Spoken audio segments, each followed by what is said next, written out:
आज हम यहाँ तक पहुँच पाए केवल प्रेम के नाते।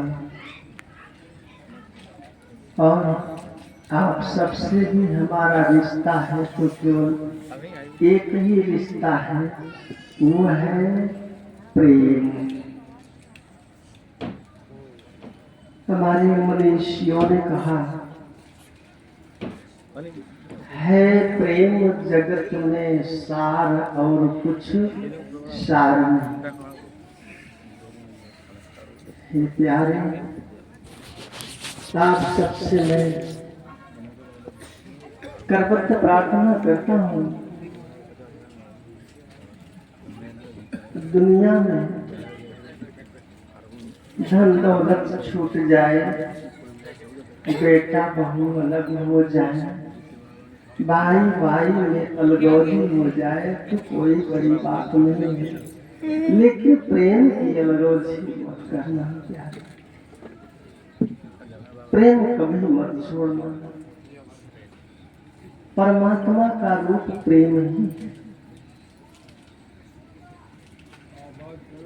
हमारे संत मनीषी कहते हैं, जहाँ सुमति तहाँ संपत्ति नाना, जहाँ कुमति तहाँ विपत्ति निधाना।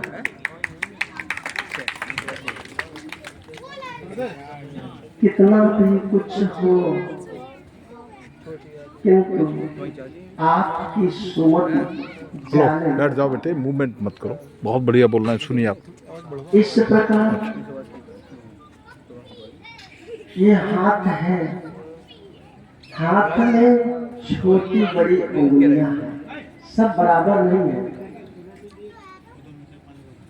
अब इन उंगलियों का भी कुछ कार्य है, जैसे अंगूठा, तर्जनी,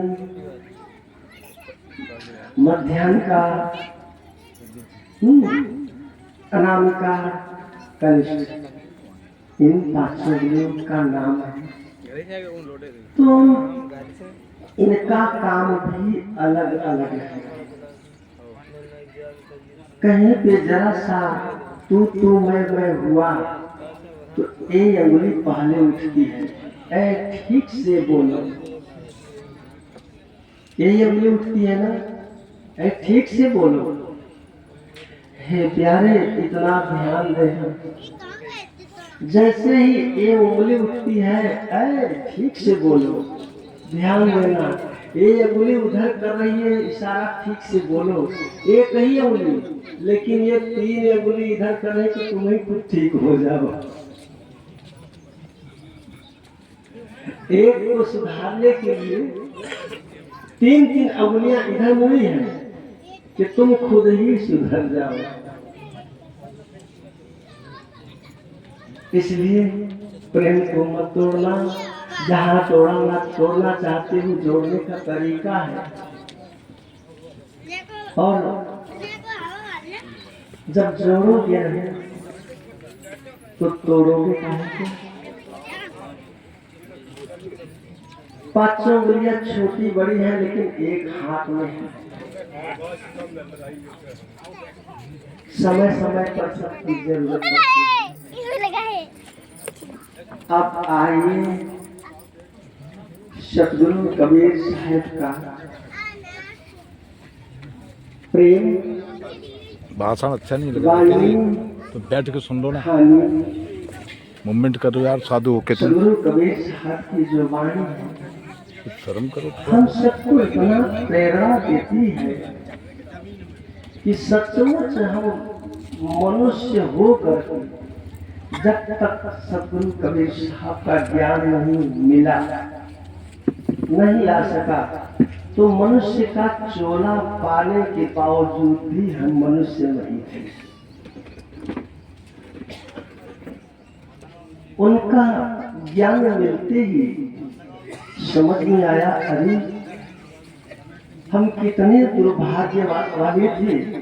मनुष्य होकर हमको विवेक ही नहीं था, हम करते क्या है। हमारे गुरुओं ने भक्ति सिखा दिया, भक्ति। अब इसको आपको ध्यान देना है। भक्ति है भय, भय की इति। जहां आपको भय लगता है, इति माने खत्म हो जाना, वहां से आप निर्भय हो जाओ। कैसे निर्भय बनोगे और कैसे आप फंसे हो? हमारे गुरुआ लोगों ने हमको बता दिया, वहां पर देवी माई है। हम किसी की आलोचना नहीं कर रहे हैं, चलो एक शब्द देवी माई पर ही हो जाए, जो हमारे सदगुरु कबीर साहब का शब्द का बोध है। सुनो यार, बहुत बढ़िया प्रवचन हो रहा है। इन्हीं बोध को थोड़ा सा ध्यान दीजिए आप सब, हमारे माँ बहन हैं, ये सब भी ध्यान दें। अब एक क्रम से 2-4 नाम लेंगे, जैसे गंगा माई। दुनिया सब स्नान करने जाती है, कहती है गंगा माई। बहुत बढ़िया, हे मैया, हे मेरे प्यारे प्यारे भैया, संत महात्मा जो गंगा माई के बड़े प्रेमी है, जरा सा अपने हृदय पर हाथ रख करके देखो। पहली बात तो आप माई कहते हो तो आप बेटा बने, स्वाभाविक है, आप बेटा है। किंतु माँ को जान लिया तो पिता को भी जानोगे। हमारा पिता कौन है? बोलो, पिता को नहीं जान सकते? हम कैसे अभागे हैं कि माँ को जान लिया, पिता का कोई पता है ही। यह ज्ञान है, इतना बड़ा अंधविश्वास। पानी को माई, आए हाय प्यारे। और चलिए, दुर्गा माई, काली माई, बम्बा देवी माई। माई तो कह दिया बड़े प्यार से, लेकिन कभी चिंतन किया कि माता पिता के संयोग से पुत्र की उत्पत्ति होती है। और आज माँ है लेकिन पिता का कोई पता नहीं है। क्या है ये बनावटी खेला? ईश्वर विश्वास करो, खोज करो। जिन खोजा तिन पाइया, गहरे पानी पैठ। अय मैं बपुरा डूबन मरा, वही किनार में बैठ। जो खोजा सो पाया, और नहीं खोजोगे तो डर के मारे हमारी देवी मैया नाराज हो जाएगी। कहे तो नाराज हो जाएगी, देवी मैया को देखा है। देखो ये हमारी मैया लोग बैठी है सामने, इनको हम देख रहे हैं। इनसे अगर बोलूं, ये बोलेंगे, भोजन पानी सब कुछ देंगे। केवल विवेक करना है, किसी में बुराई नहीं देखना है।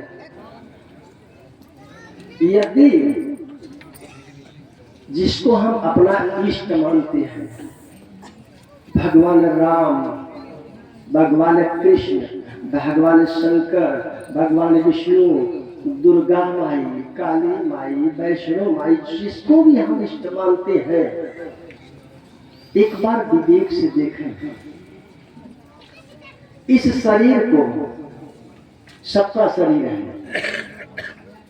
राम ने दिया था कि कृष्ण ने दिया था कि ब्रह्मा ने दिया, विष्णु ने दिया कि दुर्गा ने दिया कि काली ने दिया कि आपकी माता ने और पिता ने दिया? विवेक करो। अगर आपकी माता और पिता न होते तो राम के बेटे हैं आप। आलोचना नहीं, सही रास्ते पर उसको बोध करो। हम पूजा पत्री में लगते हैं, अरे प्यारे, जो जो धर्म जन्म लिया धरती पर, साबुत बचाना कोई। जिन्होंने जन्म लिया संसार से उसको जाना है। राम आए मर गए, कृष्ण आए मर गए। कृष्ण को एक बहेलिये ने मार दिया, राम अपने आत्महत्या कर दी, सरजू जी ने हाथ हो गया। फिर भी हम लटके हैं। अगर ऐसा ही करना है, जरा सा विवेक करो। हमारे पिता है तो कोई बात नहीं है, माँ है तो कोई बात नहीं है, सामने है। और नहीं है, जब फोटो का ही पूजन करना है तो अपने माता और पिता का फोटो ले लो, उन्हीं की पूजा करो जिन्होंने आपको ये शरीर दिया है, घर द्वार दिया है, पढ़ाया लिखाया है, सारा ज्ञान उन्होंने दिया। क्या वो अपूज्य है? पूज्य वही है, माता और पिता। किंतु ऐसा ज्ञान दिया किसने? इस ज्ञान को देने वाले को क्या कहते हैं? गुड़िया विद्यालय में जाते हो, जो पढ़ाते हैं उन्हें क्या कहते हैं? गुरु जी। तो बोलो, ऐसा ज्ञान देने वाले को गुरु जी कहा जाएगा ना? तो पहले गुरु जी का पैर पकड़ोगे या नहीं पकड़ोगे? क्योंकि हम नादान थे, हमको पता ही नहीं था। सदगुरु साहब की एक साथी है, गुरु गोविंद दो खड़े, काके लागो पाय, बलिहारी गुरुया चलो, गोविंद दियो लखाय संतो, गोविंद दियो लखाय। अब हम इसी के बीच में छोटा सा दृष्टांत समझने के लिए, ये मत सोचना कि लिखा पड़ा है, समझने के लिए कोई न कोई दृष्टांत बना करके बताया जाता है ताकि पूर्ण रूप से समझ में आ जाए। इसी साखी को हल करने के लिए मानो गुरु अपने शिष्य को वो ज्ञान दे दिए जिस ज्ञान से परमात्मा का प्राकट्य होता है। मैं दृष्टांत में बता रहा हूँ, इसको पकड़ मत लेना कि यही सही है, इस साखी का उत्तर देने के लिए, समझने के लिए। तो शिष्य जंगल में, झाड़ी में, कहीं किसी न किसी प्रकार से पूजा जाप तप नियम संयम तीर्थ मिलकर मूर्त करते करते कुछ दिनों के बाद में परमात्मा प्रकट हो गए। जब प्रकट हो गए तो बोले, भक्तराज उठो, तुम्हारी कामना पूरी हो गई। भक्तराज उठे और कहो भगवान तो आ गए। दौड़े भगवान बोली, प्रभु जी का पैर छूने। सभी पैर छूने के लिए वो शिष्य दौड़ता है, भगत दौड़ता है, तो भगवान 3 कदम पीछे हटे। रुको रुको रुको, अरे कहा प्रभु 12 वर्ष तक मैंने तपस्या किया और अभी भी मैं रुक जाऊंगा? तब वो गोविंद यानी भगवान कहते, अरे पगले, ये बता तुम उसको भगवान ही खाली मानता है कि भगवान की बात नहीं मानेगा? स्वाभाविक है ना।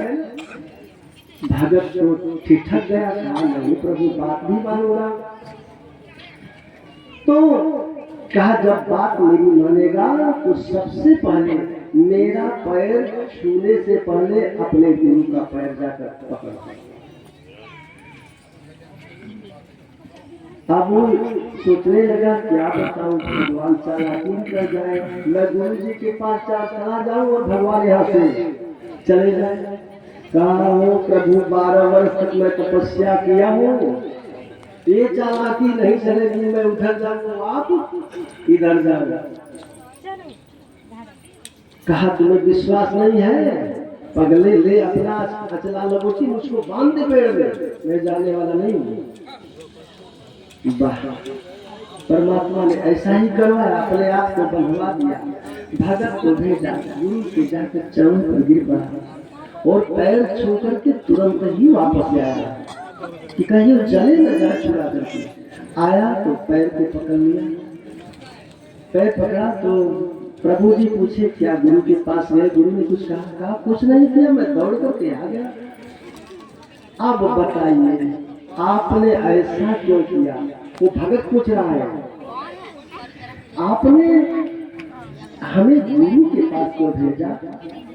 संसार के मालिक आप हैं। आए मेरे प्यारे सदगुरु जी कवि साहब की वाणी अकाट के तब परमात्मा ही कहा कि रे पावरे पगले तुम्हारे गुरु इतने सामर्थ्य हैं, इतने ज्ञानवान हैं, इतने विवेकी हैं, ऐसी युक्ति तुमको बता दिया, तुम उसको चाहे तो पानी में प्रकट कर सकता है, मुझको चाहे तो अग्नि में प्रकट कर सकता है।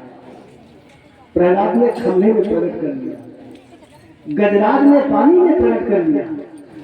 तुम्हारे गुरु में वो सामर्थ्य है, बाकी किसी में सामर्थ्य नहीं है। अगर तुम्हारे गुरु ना होते तो तुम्हारी जिंदगी बीत जाती, उम्र बीत जाती, मैं आने वाला नहीं था। इसलिए तुम्हारे गुरु श्रेष्ठ है। बस इसी बात पर तुरंत ही प्रणाम करके प्रभु जी जाइए अपना रास्ता देखिए, तब मैं गुरु को नहीं छोड़ूंगा। इस प्रकार ये साखी बिल्कुल हल हो गई कि सर्वप्रथम गुरु पूज्य है, गुरु के बावजूद तब परमात्मा।